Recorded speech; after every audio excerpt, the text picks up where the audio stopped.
So, what's the meaning of life? It's a huge question, one we all ask ourselves. But for the Italian writer Dario Vergari, the answer isn't some final destination, it's the journey itself. We're going to dive into this artist's creative quest to see how he found his answer, not in a single truth, but in the very act of creating something new. And this quote from Vergari himself, it really sets the stage for our whole exploration. You see, he doesn't look at big, world-changing moments as just crises. For him, they're chances to ask those massive questions. And that one question, why am I here? That's been the engine driving his entire artistic life. So to really get a handle on Vergari's answer, we have to understand his search. We've got to go right back to the beginning to see where he first tried to find his creative voice. Yeah, you heard that right. Long before he was dreaming up entire novels, he was writing songs. His very first shot at getting all those ideas buzzing around in his head out into the world was through music, through notes and rhythms and melodies. This timeline really gives us a great snapshot.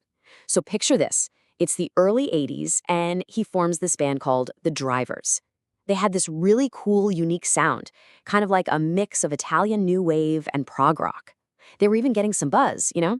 They did a few appearances on local TV, recorded a couple of songs. It seems like a pretty promising start, but, well, like so many bands, things got complicated, and they eventually broke up. And this is really where he hit a wall. You've got the dream on one side, right? Just pure creation, writing songs, playing live. But then you have the reality of the music business, with all its demands and market pressures. Vergari actually said he was allergic to that stuff. He craved creative freedom, not a bunch of rules telling him what his art should be. And that allergy, that feeling of being boxed in, is what eventually pushed him down a totally new path. And that brings us to this massive turning point in his life. After feeling so constrained by the world of music, Vergari just stumbles upon a new way to express himself. And honestly, it changed everything for him. So let's set the scene. It's 2009. Vergari's back in his hometown, Pesaro, just hanging out with his old bandmates. It's a pretty simple trip, full of nostalgia. But then, an idea sparks. What if he just wrote down their story? The story of their adventures back in the 80s music scene. This is where things get really fascinating. He starts to write, but something completely unexpected happens. The story, the characters, they just take on a life of their own. As he puts it, it felt like he was in a trance, like he was just taking dictation. It was as if the story was just flowing through him, not from him. A really profound, almost mystical experience. And what he realized in that moment was that writing was just liberating. Music had become so complicated. You needed instruments, recording software, collaborators. It was a whole production. But writing, all he needed was a keyboard. He was totally and completely free. In his own words, it was just more fun. A direct line from his brain to the page. No static in between. Okay, so now that he's found his true medium, Vergari starts building these incredible, sprawling worlds. And this is where we really start to see his philosophy on life take shape.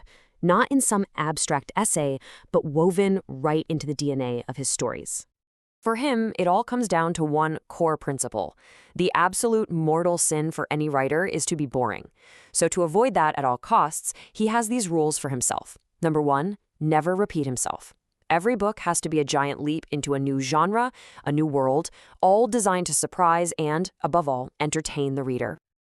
So let's look at his first novel, Reunion. It started from that idea of writing about his old band, right? But it quickly spiraled from a simple autobiography into this wild science fiction story about a group of teenage rockers who stumble upon a way to control human consciousness. And at the very heart of this story is this invention called Devil. It's this crazy acronym for a device that can literally manipulate human emotions using sound frequencies. The band uses it during their concerts to create what they call the God effect, making the entire audience just adore them like gods. It's a really powerful way to explore ideas of control and manipulation. So what does he do next? True to his rule, something completely different. His second book, Phoenix, is this epic dystopian novel set in the future. It jumps from a war-torn New York all the way to a colony on the moon, all under the thumb of this oppressive global theocracy. A total 180. And for his third act, boom, another pivot. Opera Liocchi is a historical thriller, and this time it's grounded in one of Italy's most chaotic and turbulent periods, the Years of Lead. A completely different genre, a different time period, a totally different style. The man really truly never repeats himself. So, after this incredible journey through music, writing, sci-fi, and historical thrillers, what have we actually learned about Vergardi's meaning of life? Well, it all comes together in this one final, profound realization he has about what it even means to be an artist. This quote right here, this is the absolute key. Vergari doesn't see himself as the master creator of his stories.